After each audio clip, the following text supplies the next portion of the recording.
and gentlemen, lighting of the ceremonial lamp by the Honorable Union Minister for Defence Shri A.K. Antony, marking the formal inauguration of the construction work of Kannur International Airport.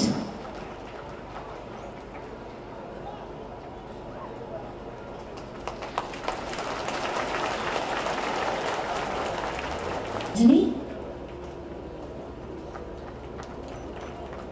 ഇതിനൊപ്പം തന്നെ നിർമ്മാണ പ്രവർത്തനങ്ങൾക്ക് അദ്ദേഹം തുടക്കം കുറിക്കുന്നതായിരിക്കും. ഇനി നാലാമത്തെ പ്രവർത്തനങ്ങളുമായി സധൈര്യം മുന്നോട്ട് പോകുവാൻ കേരളത്തിന് ഇന്നിവിടെ ഹെലികോപ്റ്റർ ഇറങ്ങിയെങ്കിൽ 2015 വിമാനം ഇറങ്ങുന്ന ആ ദിവസമാണ് എല്ലാവരും കാത്തിരിക്കുന്നത്.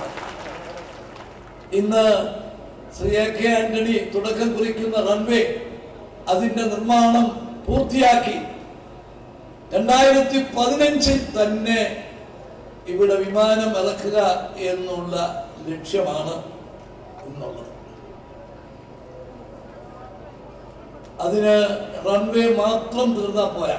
റൺവേയുടെ പ്രവർത്തനം, നിർമ്മാണ പ്രവർത്തനം ആരംഭിച്ചു കഴിഞ്ഞു. ഉദ്ഘാടനം ഇന്ന് നടക്കുന്നെങ്കിലും ഒരു ദിവസം പോലും നഷ്ടപ്പെടുത്താതെ അതിന്റെ നിർമ്മാണ പ്രവർത്തനം ആരംഭിച്ചു. വിമാനം ഇറങ്ങണമെങ്കിൽ ടെർമിനൽ വേണം. അതുപോലെ തന്നെ ട്രാഫിക് കൺട്രോൾ ടവർ വേണം. നാളെ കണ്ണൂർ എയർപോർട്ടിന്റെ ഡയറക്ടർ ബോർഡ് തിരുവനന്തപുരത്ത് ചേരുക. നാളെ ടെർമിനൽ ബിൽഡിങ്ങിന്റെ നിർമ്മാണത്തിന് അനുമതി കൊടുക്കാനാണ് ഇന്നിപ്പോൾ ലക്ഷ്യമിട്ടിരിക്കുന്നത്.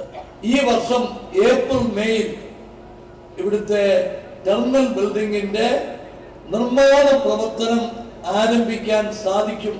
ആ നിലയിലായിരിക്കും അതിന്റെ പ്രവർത്തനങ്ങൾ പോകുന്നത്.